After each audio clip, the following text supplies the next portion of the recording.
ओम शांति।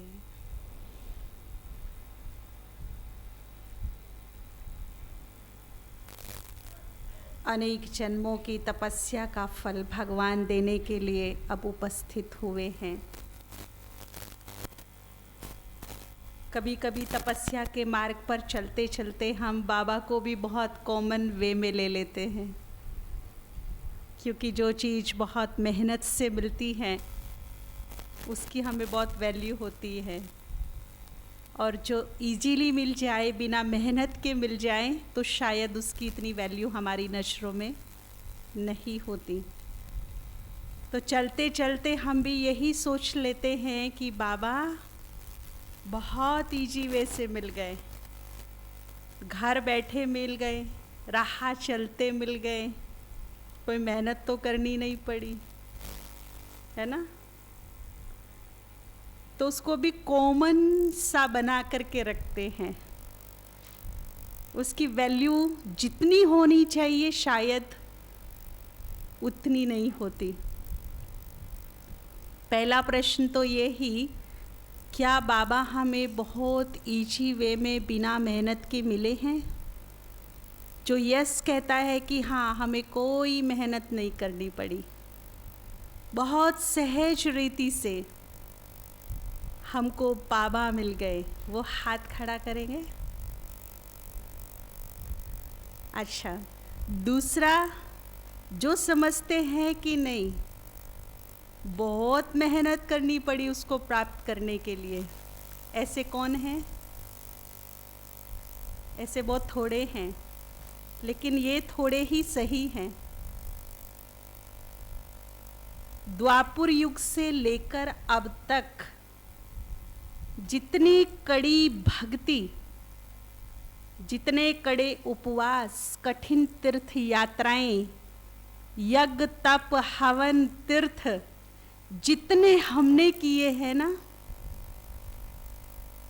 उतने चारों युगों में कोई नहीं कर सकता। और यही परिणाम हुआ कि भक्ति का फल क्या मिला? स्वयं भगवान मिल गया, जिसने हमें जो रास्ता बताया। परमात्म सुख इस आत्मा में भरा था। द्वापर युग में जैसे ही दुख की फीलिंग शुरू हुई तो सुख का सागर कहीं ना कहीं याद आने लगा। हमारी तलाश शुरू हुई। किसी ने कहा कि हिमालय पर नंगे पैर चले जाइए, भगवान के दर्शन हो जाएंगे। हम नंगे पैर चले गए। किसी ने कहा कि कटरीली राहों पर जाइए तो शायद साक्षात्कार हो जाए, हमने वो भी किया। किसी ने कहा कि अच्छा 21 दिन ना निर्जल उपवास रखिए तो खुश होकर, प्रसन्न होकर भगवान दर्शन दे देंगे, वो भी किया। अच्छा ठीक है, नींद को, चैन को त्याग दीजिए, पूरी रात जागरण जगराता कीजिए तो शायद दर्शन हो जाए। अब दर्शनों की बात तो खत्म हो गई, बहुत कुछ कर लिया, दर्शन होते नहीं। फिर एक आशा जागी मन में कि चलो भगवान के दर्शन नहीं होते, उसके पैरों की धूल ही मिल जाए तो जीवन सफल हो जाए। उसके पद चिन्हों को ढूंढने में लग गई। यहाँ मिल जाए, वहाँ मिल जाए, इधर मिल जाए, उधर मिल जाए। अनेका अनेक जन्म इसी तड़फ में, इसी चाह में मैं जन्मी, और इसी चाह और तड़फ को लेकर के मेरी मृत्यु हो गई। लेकिन मैं उसे ढूंढ नहीं पाई। ढूंढ सकता है उसको कोई? जिसकी महिमा में ही कह दिया है कि वो अपरम अपार है, उसका पार पाया, तो उसे कोई ढूंढ सकता है? लेकिन ये तड़फ केवल एक तरफ नहीं थी, ये दूसरी तरफ भी थी। लेकिन दोनों ही ड्रामा के बंधन में बंधे हुए थे। आप सभी भी, बहुत सारे माता पिता बैठे हैं, कैसा रिश्ता है अपने बच्चों से आप सभी का? बच्चे घर की रौनक होते हैं, शोभा होते हैं, श्रृंगार होते हैं, भरा भरा रहता है घर। अगर किसी कारणवश उन्हें आपसे दूर जाना पड़ जाए, नौकरी करने, बिजनेस करने, पढ़ने, कैसा लगता है आपको? घर वीरान वीरान लगने लगता है, सूना सूना, मन भी नहीं लगता, लेकिन एक मजबूरी है ना? वो भी हमारा माता पिता है, केवल कहने के लिए नहीं, वास्तव में मेरा माता पिता है। अभी तक केवल गाया तुम माता पिता हम बालक तेरे, समझा नहीं, उसकी फीलिंग्स को कभी भांपा नहीं। जैसे हमारे बच्चों के प्रति हमारी फीलिंग्स होती है, दिल, भावनाएं, प्रेम, फर्ज, कर्तव्य, वैसी ही फीलिंग परम पिता की भी अपने बच्चों के प्रति होती है। बस फर्क इतना है कि हम शरीर के माता पिता हैं और वो आत्मा का माता पिता है, लेकिन है माता पिता। माता पिता के भाव उसके अंदर विराजमान है। जब उसका परम धाम खाली हुआ होगा, जब उसके लाडले, उसके नैनों के नूर, उसके सिर के ताज, उसके घर के श्रृंगार उससे दूर हो रहे होंगे, कैसा लग रहा होगा उसको? तड़प तो उधर भी थी, लेकिन एक समय, एक बंधन ऐसा है जिसे वो भी नहीं पार कर सकता। और जैसे ही ड्रामा में सीन आया तो उसने हमें ढूंढने में देरी नहीं की, 1 सेकंड में ढूंढ लिया। और ये साबित करता है कि मैं उसकी निगरानी में थी, इसीलिए ढूंढने में 1 सेकंड की भी देरी नहीं की। चाहे कितना भी पिछड़ा से पिछड़ा गांव का एक कोना है, वहां से भी निकाल लिया, है ना? कहां कहां से उसके छुपे हुए रतन निकल करके आगे आ गए। किसने ढूंढा? इजीली मिला क्या? कितने जन्म लगा दिए हमने उसको तलाशने में, पुकारने में, ढूंढने में। कितनी ये आंखें रोई।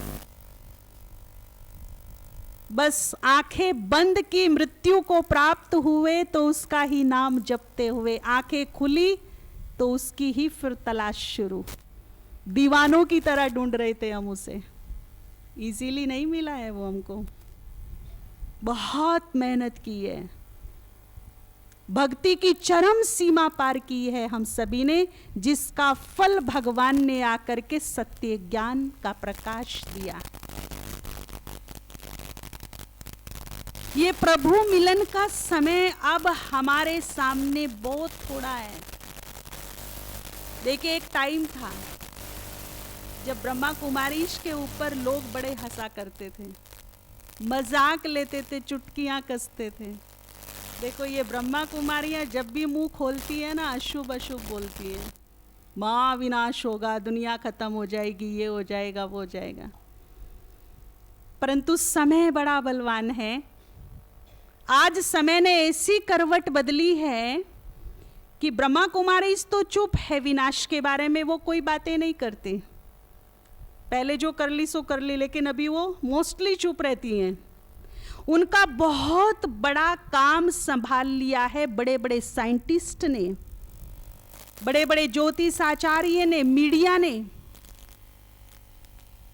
आज साइंटिस्ट बता रहे हैं कि अगर हालात यही बने रहे तो इस सृष्टि का महाविनाश होने से कोई नहीं रोक सकता। अभी पूरे वर्ल्ड के कॉन्फ्रेंस हुई थी ग्लोबल वार्मिंग को लेकर के, पूरे संसार के वैज्ञानिक आए। 3-4 सालों में जो टेम्परेचर बढ़ा है 2-3 डिग्री, यदि ये आने वाले 2-3 सालों में 2-3 डिग्री और बढ़ गया तो जितना पानी है ये डबल हो जाएगा सृष्टि पर। ग्लेशियर तेजी से पिघलेंगे। क्या होगा फिर? समझ सकते डबल पानी का मतलब क्या होता है? हैं?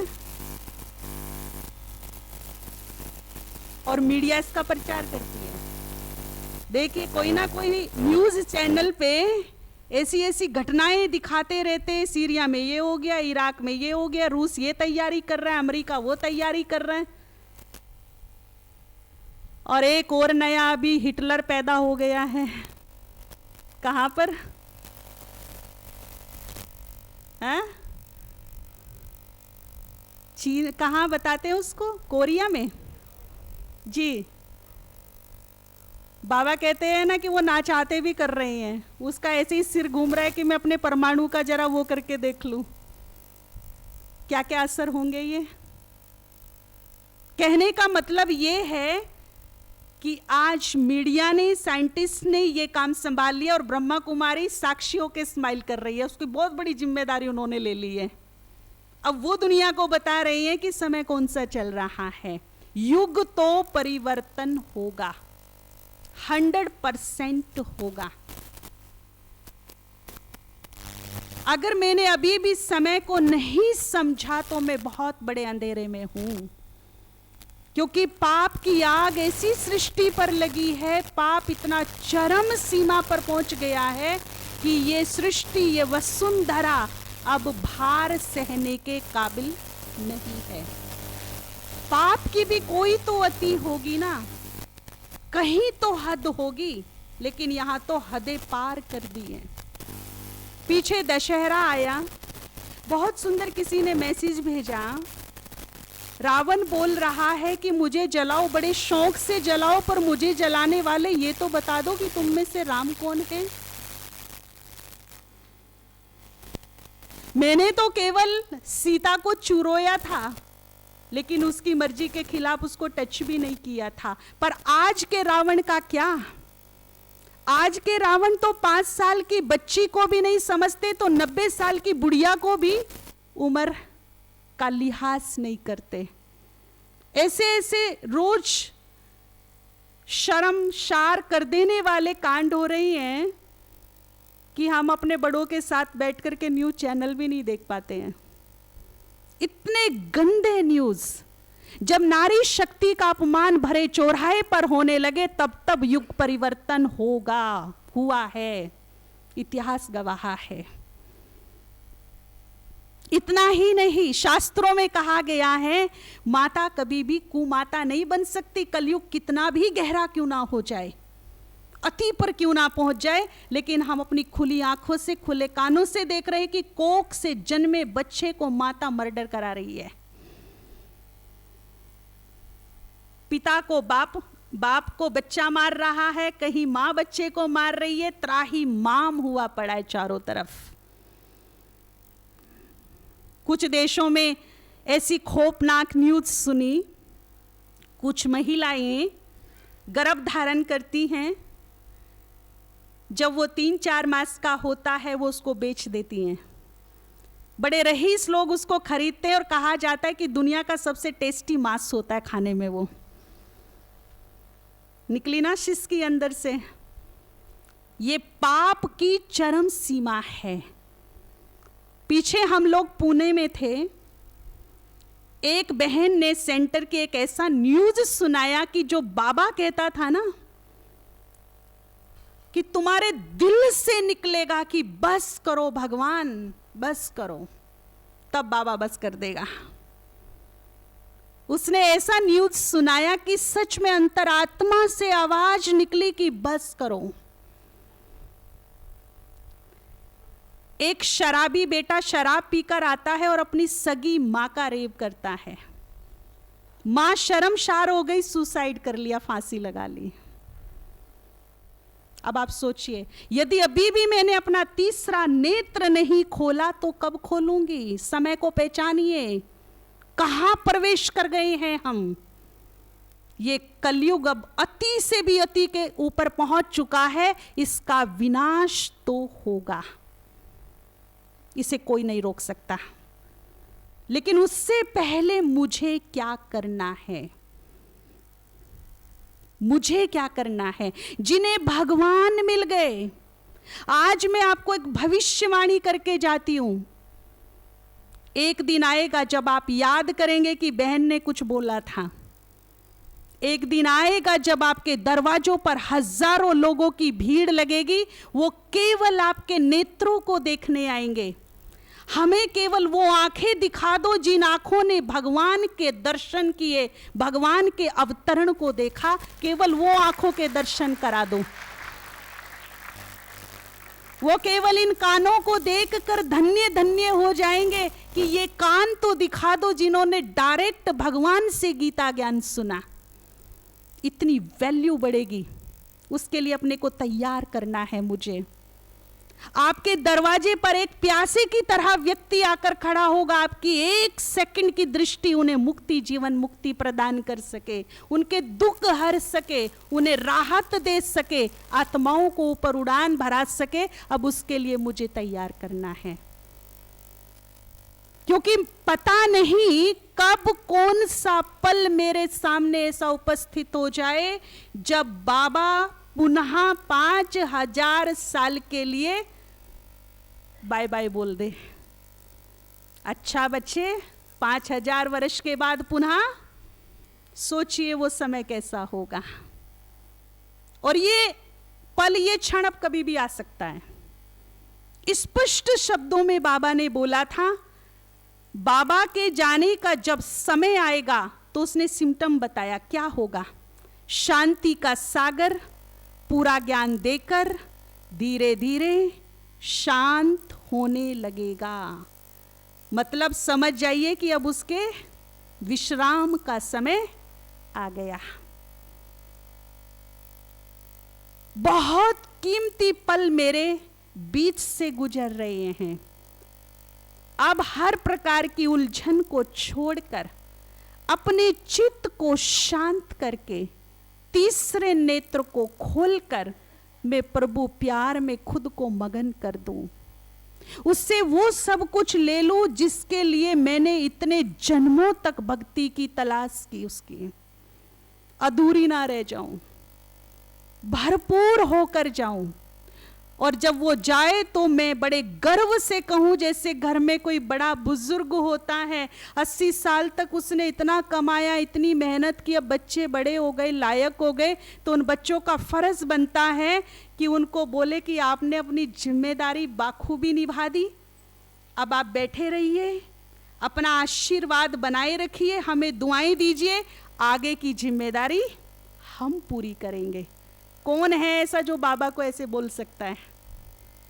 हैं? बाबा आपने बहुत कर लिया, अब केवल आप हमें आशीर्वाद दीजिए, दुआएं दीजिए, बचा हुआ कार्य आपके लायक बच्चे करेंगे। बोल सकते हैं हम बाबा को ऐसा बेफिक्र होकर के बोल दें? हैं? तो उसके लिए तैयार करना पड़ेगा ना अपने को। तैयार कैसे करना पड़ेगा? प्रभु प्रेम में मगन होने का वक्त है, उसे बांधने का समय है। ये समय दोबारा नहीं मिलेगा, चारों युगों तक नहीं मिलेगा। बहुत ही कीमती अनमोल क्षण मेरे बीच से गुजर रहे हैं।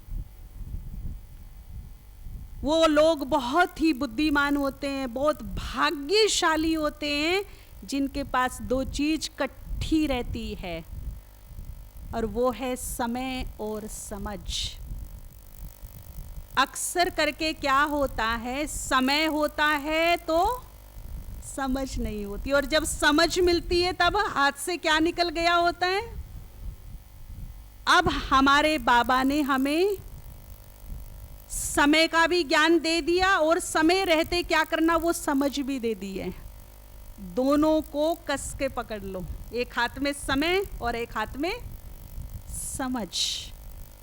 समय पर समझदारी से काम लीजिए। बुद्धिमान व्यक्ति सुंदर अवसरों को कभी नहीं खोते, उनका लाभ उठाते हैं, उनका फायदा लेते हैं। तो अब भगवान को बांधने का वक्त आ चुका है, उसको बांध लीजिए। इस कदर बांध लीजिए कि 84 जन्मों में जब जब मुझे उसकी आवश्यकता पड़े, वो नंगे पैर दौड़कर भागा चला आए मेरी मदद के लिए। मैं पुकारूं, वो सामने खड़ा मिले। इस कदर का बंधन मेरा और उसका हो जाए। और ये बांधने का जो समय है वो अभी ही है, फिर नहीं मिलेगा। कैसे बांधेंगे हम बाबा को? कोई रस्सी बनी है उसको बांधने के लिए? देखिए, श्री कृष्ण को बांधने यशोदा मैया चली थी। रोज रोज उलाने लेकर के आता है, आज तो तुझे ओखली से बांध दूंगी, मैं घर से बाहर नहीं जाने दूंगी। ये रूप देखकर श्री कृष्ण डर गए। मैया का तो पहली बार ऐसा रूप देखा, बड़ी क्रोधित है, आज तो सच में बांध देगी मुझे। दाऊ भैया से बोल रही है, आज तो भाऊ मुझे मैया से डर लग रहा है। ऊपर नारद मुनि भी ये बात सुन रहे होते हैं। नारद देवताओं के बहुत ही बढ़िया एक्टिव रिपोर्टर हैं, इधर से उधर तीनों लोगों की बातें करते रहते हैं। जब उन्होंने देखा कि कृष्ण डर रही हैं, भयभीत हो गए हैं, तो वो आश्चर्य में पड़ गए।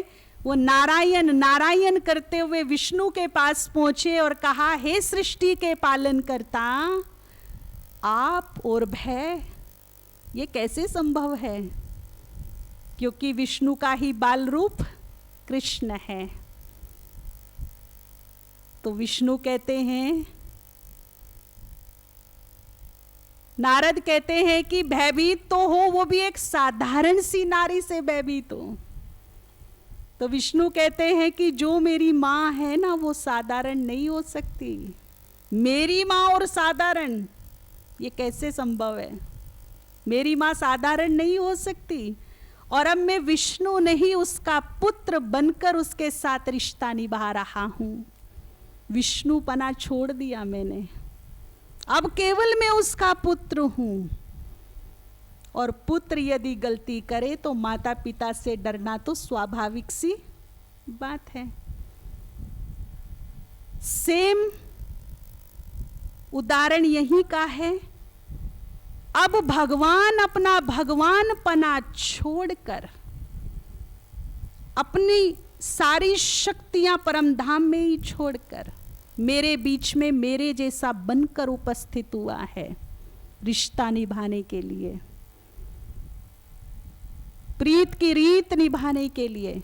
देखिए उसका कितना प्यार होगा जिसने मेरे लिए अपना धाम छोड़ा, अपनी शक्ति छोड़ दी, अपना स्वरूप छोड़कर मेरे ही जैसा बनकर मेरे बीच में उपस्थित हुआ। कल्पना कर सकते हो कितना प्यार करता है वो मुझसे, आपसे? कर सकते हो? आप छोड़ के देखो अपना धाम किसी के लिए। उसने छोड़ा। वो अब भगवान नहीं, भगवान है वो दुनिया के लिए, मेरे लिए वो मेरा बाबा है बस। इसीलिए वो कहता है, भगवान पना छोड़कर तेरे बीच में तेरे जैसा बनकर मैं उपस्थित हूं, बांध ले मुझे। ये बांधने का समय दोबारा नहीं मिलेगा। अब यशोदा मैया बड़ी बड़ी सोने चांदी की चमकीली महंगी डोरियां लेकर के आती है, कृष्ण को बांधने की कोशिश कर रही है, पर हर बड़ी रस्सी छोटी पड़ गई। वो छोटा सा बच्चा बंधने का नाम नहीं ले रहा। रेशम की नरम नरम रस्सी लेकर आती है, बांधने की इधर से उधर से, यहां से वहां से, हर प्रयास फेल हो गया। सामर्थ्य हार मान गई, थक गई। अब कहती है, लल्ला तू बंध जा, बांधना मुझे जरूर है, अब तू ही बता तू कैसे बंधेगा। मेरे सारे प्रयास फेल हो गए, अब तू बता तू कैसे बंधेगा। श्री कृष्ण मुस्कुरा करके कहते, मैया तू सच में मुझे बांधना चाहती है? हाँ ठीक है। अपने दिल में प्यार पैदा कर। ये शक्ति, ये रोब, ये रोष, ये क्रोध, इन्हें थोड़ा साइड कर दे। दिल में थोड़ा प्यार पैदा कर, होठों पे मुस्कुराहट ला। तेरे आंचल से बंध जाऊंगा, रस्सियों की जरूरत ही नहीं है, तेरे आंचल से बंध जाऊंगा मैं। लेकिन कैसे बंधूंगा? हैं? प्यार पैदा कर। मेरे को बांधने का मात्र एक ही तरीका है, वो है दिल का सच्चा प्यार। बड़ी वंडरफुल घटना हो रही है सृष्टि पर कि इस सृष्टि का पालक, पालन करता जिसको कहा जाता है, जो पूरी सृष्टि को पाल रहा है, वो खुद भूखा है। कभी सुना? एक भाई रोज 500 लोगों को भोजन कराता और खुद भूखा रहता हो? कभी सुना है ऐसा? जो सारी सृष्टि का पालन करता है वो खुद भूखा है। किसका भूखा है भगवान? भावनाओं का। और भाड़ा किसका देता है भगवान जी? किसका भाड़ा देता है भगवान? सोने चांदी का, रुपये पैसे का, पद पोजीशन का, रुतबे का? किसका भाड़ा देता है? भावनाओं का भाड़ा देता है हमेशा भगवान। अगर उसको कोई रस्सी बांध सकती है तो वो है मेरे दिल की निस्वार्थ भावनाएं, निस्वार्थ प्रेम। दूसरा कोई उपाय उसको बांधने का नहीं है। अब देख लो, आपके पास ये रस्सी हो तो बांध लो, बंधने को वो तैयार है, स्वेच्छा से बंधने आया है, युगों युगों के लिए बंधने आया है। अब ये रस्सियां खुद को तैयार करनी पड़ेंगी। बाबा ने बहुत सुंदर बात कही, भरी सभा में वचन दिया अपने बच्चों को,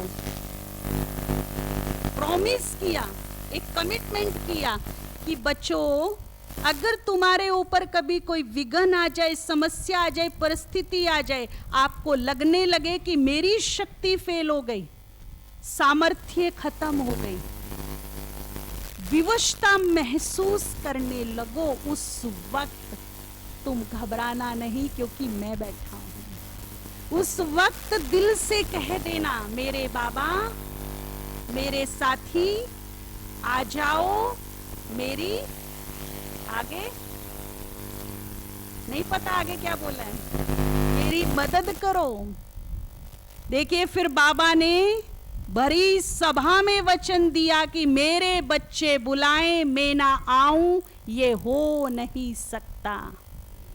बाबा बंधा हुआ है अपने बच्चों की मदद करने के लिए। करता है या नहीं? शिकायतें तो बहुत है, सुनता नहीं है, लेकिन कंडीशन रख दी है। शब्दों पर गौर कीजिएगा वापस। मदद करेगा, बुलाने पर दौड़ा भागा चला आएगा, लेकिन शब्दों पे पुनः गौर कीजिए, कंडीशन क्या है।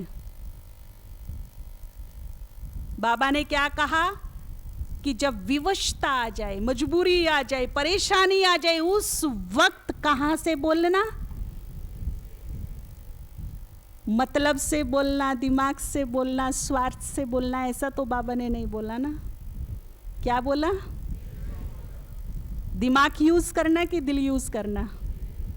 उस वक्त दिल से बोलना। क्या बोलना? बस इस मेरे को अंडरलाइन करना। बाबा ने खाली ये नहीं कहा कि बाबा बोलना, बाबा से पहले क्या शब्द जोड़ दिया? ये उसकी कंडीशन है। एक तो दिल से जुड़ो मेरे से, और दूसरा मेरापन रखो मेरे से। पराये मदद नहीं करते। मदद कौन करता है? मेरापन बढ़ाते चलो उससे। क्या मैंने बाबा को मेरों की लिस्ट में शामिल किया है? कहती तो बहुत हूं, क्योंकि ब्राह्मण परिवार की एक रीति रस्म है, सभी बोलते हैं यहाँ मेरा बाबा, तो सबको देख देख के मैंने भी क्या कर दिया? मैंने भी बोलना शुरू कर दिया मेरा बाबा। लेकिन वो मेरेपन की फीलिंग मेरे हृदय के अंदर है या नहीं? जो मेरे अपने, जिन्हें मैं मेरे कहती हूं, जो उनके प्रति फीलिंग्स हैं, प्यार है, वही फीलिंग्स, वही प्यार, वही फर्ज भगवान के प्रति है, तो वो मेरा है, तो मैं दिल से जुड़ी हूं। नहीं तो केवल मात्र मैंने उसकी इंफॉर्मेशन ली है, दिमाग से जुड़ी हूं। रिश्ता दिमाग से नहीं, रिश्ता कहां से जुड़ता है? दिल से जुड़ता है, क्योंकि दिल में ही प्यार पैदा होता है। और रिश्ते में क्या होना बहुत जरूरी है? प्यार। केवल वो ज्योति बिंदु है, निराकार है, परमधाम का वासी है, मुझ आत्मा का पिता है, ये एक इंफॉर्मेशन है ओनली। इतना ही काफी नहीं है।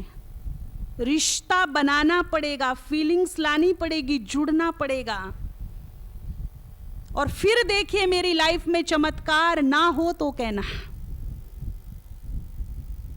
तो ये केवल बोलने तक सीमित है या वास्तव में मैंने उसको मेरा बनाया है? क्या कहते हो? जो कहते हैं कि हाँ मैंने दिल से बाबा को मेरा बनाया, वो जरा हाथ खड़ा करो, देख लो, सोच समझ के हाथ उठाना जी। आपने भी सोच लिया अच्छी तरह से? कितने सालों से ज्ञान में हो? बस अब तो बड़े छोटे से बच्चे हो, अभी तो आपको ही मेरा मेरा बनाने में लगा पड़ा है बाबा। और कोई 5 साल वाला है? 5-7 साल वाला कोई है जिसने बाबा को मेरा बना लिया? आपने बना लिया? कितने साल से? 7 साल से रोज मुरली सुनते हैं। और भी कोई घर में ज्ञान में चलता है? कौन? नहीं, घर में और कौन आता है ज्ञान सुनने के लिए? सब आते हैं, सब आए हैं, रोज आते हैं। अच्छा, कौन कौन है वैसे घर में? फैमिली में कौन कौन है? आप और आपके हस्बैंड। दिल की बात जुबा पर आ गई। जो मेरे थे मुंह पर फटाफट नाम आ गए, बाबा का कहीं नामो निशान नहीं है मेरी फैमिली में। इसीलिए बाबा को बार बार कहना पड़ता है, बच्चे दिल से जुड़, दिल से मेरा बोल, मुझे मेरों की लिस्ट में शामिल कर मुझे। हैं माता जी, ये आपकी बात नहीं, 1000 जगह पूछा होगा, रिस्पॉन्स यही मिला है। इसीलिए तो बाबा को कहना पड़ रहा है ना बार बार। आज से आपके लिए बहुत बड़ी खुशखबरी का दिन है। अगर आपके घर में 4 सदस्य हैं तो 1 और बढ़ा लीजिए। वो कौन? सुना नहीं मैंने। जब नया मेंबर आता है तो खुशखबरी होती है ना, सबको सुनाते हैं। आज से मेरे घर का हेड मेरा बाबा, मेरे घर की सारी हेड की। अपने आप छोटे बन जाओ, बच्चे बन जाओ, हेड उसको बना दो, सारी हेडक उसके हवाले कर दो। क्योंकि जो घर के हेड होते हैं, हेडक उसे ही होती है ना, बच्चों को तो होती नहीं, वो तो खाते पीते मस्त रहते हैं, बड़े हेडक लेते हैं। तो घर का हेड कौन आज से? ये नहीं कि उसको हेड बना करके कोने में बिठा दो, अपने आप खा पी लिया तीनों टाइम और उसकी तरफ देखा भी नहीं है। मेरा मतलब मेरा। आज से कोई भी आपसे पूछे, चाहे वो लौकिक वाला है या अलौकिक वाला, आपके घर में कौन कौन है, बड़े गर्व से कहना सबसे पहले मेरा बाबा और फिर बाबा की ये फैमिली। माता जी, फैमिली कहां से लाई आप? किसकी फैमिली है? किसने दी आपको? हैं? तो सबसे पहले कौन और फिर फैमिली किसकी है? इस मेरे को क्या कर दो? तेरे में बदलते चलो। हाँ जी, बिल्कुल बिल्कुल, ठीक है। नहीं कोई बात नहीं, ये तो सब भी बोलते हैं, आपसे नहीं किसी और से पूछती वो भी यही बताते हैं। तो अभी बहुत ही पावरफुल योग करेंगे। सर पर बाबा का हाथ फील करेंगे, पुनः उसके तेजस्वी प्रकाश को खुद में रिसीव करेंगे, उसके सुंदर स्पर्श को बहुत ही दिल की गहराइयों से महसूस करेंगे।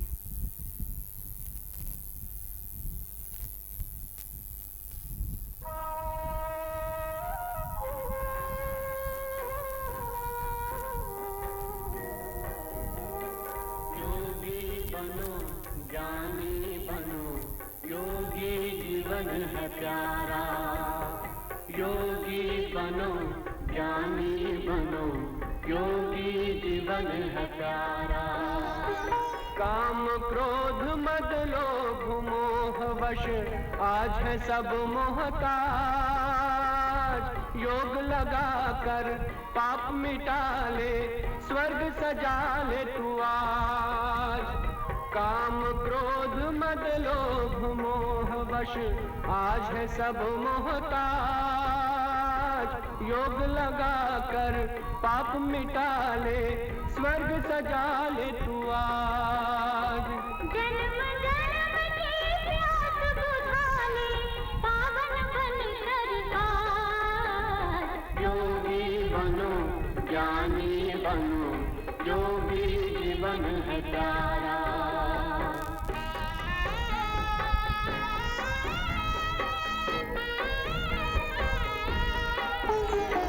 संगम युग में परम पिता शिव कहते हैं राज। तू है एक अविनाशी आत्मा, सुन लो मेरी आवाज। संगम युग में परम पिता शिव कहते हैं राज। तू है एक अविनाशी आत्मा, सुन लो मेरी आवाज। सुख शांति और पावनता से झोले भर लो आज। योगी बनो ज्ञानी बनो, योगी जीवन है प्यारा।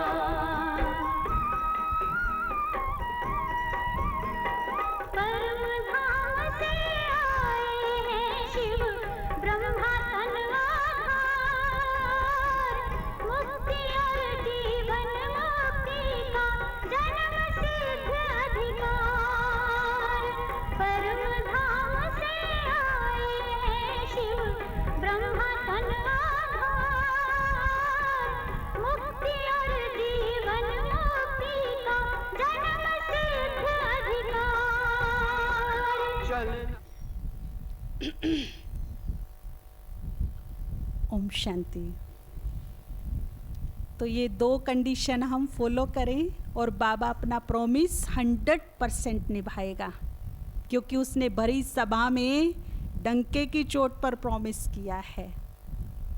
इस सभा में जितने भी भाई बहन बैठे हैं सभी मोस्टली अपने वचन की लाज रखते हो कि नहीं, या प्रॉमिस दे करके तोड़ देते हो? हमारा पूरा प्रयास रहता है कि जो मैंने प्रॉमिस किसी को किया है वो मैं पूरा करूं। भगवान तोड़ेगा वचन? वो जुबान दे करके पलट जाएगा क्या? नहीं ना, नहीं। वो अपने प्रॉमिस को 100% पूरा करेगा। तो मेरा कौन? वैसे देखिए हम बहुत बड़ी गलत फहमी में जीते हैं, जिसे हम मेरा मेरा मेरा मेरा समझते रहते हैं ना, वो केवल एक भ्रम है। किसी से मेरा रिश्ता 50 साल का है, किसी से 70 साल का, किसी से कितना, पता नहीं कब कौन कहाँ मेरा हाथ साथ छोड़कर चल दे। कोई श्योरिटी है क्या?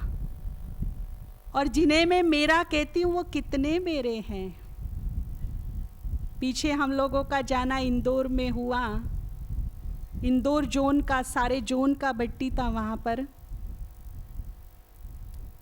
एक माता जो बुजुर्ग थी वो बाई जी को मिलने के लिए आई। इतनी रो रही थी, उसके चोटों के निशान चेहरे पर दिख रहे थे। बाई जी को अपनी क्लास के लिए जाना था, तो मुझे बोला आप इस माता को थोड़ा सांत्वना दीजिए, संभालो, सुनो इसकी क्या हुआ। तो मैंने पूछा माता जी क्या हुआ? अभी जनवरी की बात है। माता ने कहा कि मेरा 4 साल का बच्चा था जब उसका पिता गुजर गया। किसी ने मुझे साथ नहीं दिया, मैंने मेहनत मजदूरी करके अपने बच्चे को बड़ा किया, पढ़ाया लिखाया, लायक बनाया और उसे एक दुकान भी खोल करके दे दी। 20-22 साल का हुआ तो पता चला कि उसकी दोनों किडनी खराब हो गई। माता ने अपना एक गुर्दा निकाल करके उसे दे दिया।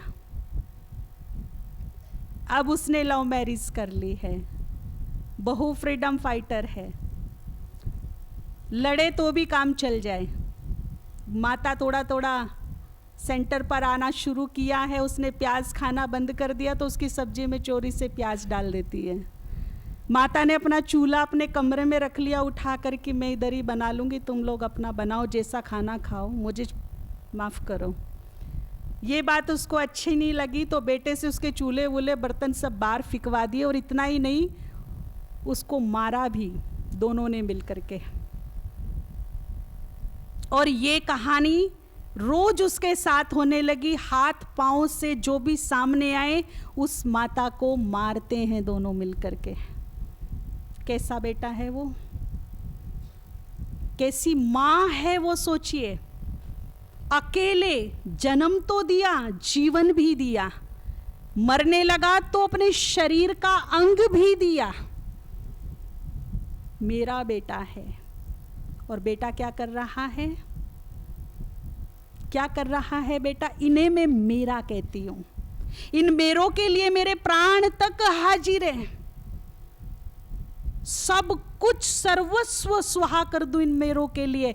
अगर इतना मैं इन मेरों के लिए कर सकती हूं तो इतना सा भगवान के लिए नहीं कर सकती क्या? एक बूढ़ा रोते हुए सड़क पे जा रहा था, यंग बेटा पीछे पीछे आ रहा था वृद्धाश्रम छोड़ने के लिए। वृद्धाश्रम में पहुंचा तो उसका ओनर बाहर निकल के आया और वो उस बूढ़े को देख करके हंसने लगा। आखिर आ ही गया तू यहाँ पर। उसने कहा मैं तुझे अंदर बाद में लेके जाऊं, पहले तेरे बेटे से मिल लूं एक बार। बेटे को साइड में लेकर गया और कहा कि ये जो तुम वृद्धाश्रम देख रहे हो ना, यहाँ एक दिन कूड़ा करकट पड़ा रहता था, कीचड़ पड़ा रहता था, और इस कूड़े करकट में एक मैले कुचैले कपड़े में लिपटा हुआ तुम यहाँ पड़ा था एक दिन। कुत्ते तुम्हें चारों तरफ से खींच रहे थे, और जिसे तुम वृद्धाश्रम में छोड़ने के लिए आए हो ना, ये भला मानस तुम्हें यहाँ से उठाकर अपनी गोद में लेकर अपने घर गया। इसने शादी तक नहीं की तेरे लिए, और तू क्या कर रहा है? तुझे इसने नाम दिया, घर दिया, शोहरत दी, वारिस बनाया, और तूने क्या किया? तू क्या कर रहा है? तू उसके भाई का बेटा नहीं है, तू तो यहां पड़ा था, यहां से उठाकर ले गया था ये तुझे। शर्म आनी चाहिए। ये कलयुग की संतान है, इनसे यही अपेक्षा रखी जा सकती है, इससे अधिक। घर घर की कहानी है, किसी की ओपन रह जाती, किसी की छुप जाती है। कम से कम यहां जो बाबा के बच्चे बैठे हैं, जिन्होंने देवत्व को धारण करना है, वो अपने बड़े बुजुर्गों के साथ ऐसा व्यवहार ना करें। कहां कसर छोड़ी है उन्होंने? और कुछ नहीं दे सकते, केवल उनको मान सम्मान तो दीजिए, उनका आशीर्वाद तो लीजिए, दुआएं तो लीजिए। सब कुछ तो दे दिया उन्होंने। अब आपकी बारी है, उनकी बारी तो खत्म हो गई। भले कोई वृक्ष फल ना दे रहा हो, छांव तो दे रहा है ना। अपने बड़ों का सम्मान जरूर कीजिए, नहीं तो जो आप अपने बड़ों के साथ कर रही हैं, आज से ही तैयार हो जाइए, कल आपके साथ भी सेम वैसा ही होगा। अपने बड़ों को रिस्पेक्ट देना। बाबा को बिल्कुल अच्छा नहीं लगता कोई अपने बुजुर्गों को, अपने बड़ों को परेशान करे, तंग करे, उन्हें नौकर की तरह बना करके रखे, उनका अपमान करे, उनकी रोटी गिने। हद करते हैं आजकल के बच्चे। माँ को तू रख ले, बाप को मैं रख लूंगा। गरीब से गरीब झोपड़ी में रहने वाले मजदूर माँ बाप 7 बच्चों को पाल लेते हैं, अपने पेट पे पट्टी बांध करके 7 बच्चों का भरपेट करके तब सुलाते हैं, और जब 7 बच्चे यंग होते हैं तो वो बंटवारा करते हैं। धिक्कार है ऐसी संतान पर। कम से कम जो बाबा के बच्चे हैं, जो देवत्व को प्राप्त करने जा रही हैं, देवता बनने जा रहे हैं, उन्हें एक ऐसी मिसाल कायम करनी चाहिए कि बुजुर्गों का सम्मान क्या होता है। हमारे घर में चल के देखो, इतना तो कर सकते हैं ना। ये भी बाबा का नाम रोशन करने वाली बात है, या नहीं हो सकता? या बोझ लगते हैं बूढ़े? जी, बोझ लगते हैं क्या? नहीं, बहुत बड़े आशीर्वाद का कारण बनते हैं, दुआओं का कारण बनते हैं। सबसे बड़ी दौलत ही तो दुआएं हैं। तो मैं कह रही थी, मेरा कौन? जब तक ये शरीर है तब तक मेरा मेरा है। जिस दिन ये शरीर छूट जाएगा, जल्दी करो भाई, सूर्यास्त से पहले लेके चलो, ले जाओ। ये मेरापन है। किसी का 50 साल का रिश्ता है, किसी का 10 साल, किसी का 15 साल। शरीर खत्म होते ही मेरापन खत्म। दी एंड। कौन किसका? तुम्हारा रास्ता शमशान की तरफ अगर दिख भी गया तो भूत भूत कह के भाग जाएगा। ये भ्रम है केवल एक। अगर इस संसार में तीनों लोकों में कोई मेरा है जो मैं स्टैम्प पेपर पे लिख के बता दूं कि ये मेरा है, तो वो केवल ऊपर वाला है, जिसे मैं मेरा कह सकती हूं। ऐसे भले ही मैंने कितने भी शरीर लिए हों, छोड़े हों, लेकिन इसका मेरा रिश्ता कभी नहीं टूटा। शरीरों से उसका कोई लेना देना नहीं। 500 साल पहले जब मुझ पर मुसीबत आई थी, मैंने उसे पुकारा था, वो मेरे सामने खड़ा था। वो आज भी मेरे साथ है, वो कल भी मेरे साथ होगा। कौन मेरा है बताइए? किसे मैं मेरा कह सकती हूं? है ना वो ऊपर वाला मेरा। कितने भी जन्म ले लीजिए, उसका मेरा रिश्ता आज भी है, कल भी था, आने वाले कल भी होगा। इस रिश्ते को कोई नहीं तोड़ सकता, क्योंकि वो भी अविनाशी है, मैं भी अविनाशी हूं। रिश्ता भी क्या है? युगों युगों के साथी है। ये साथ कभी नहीं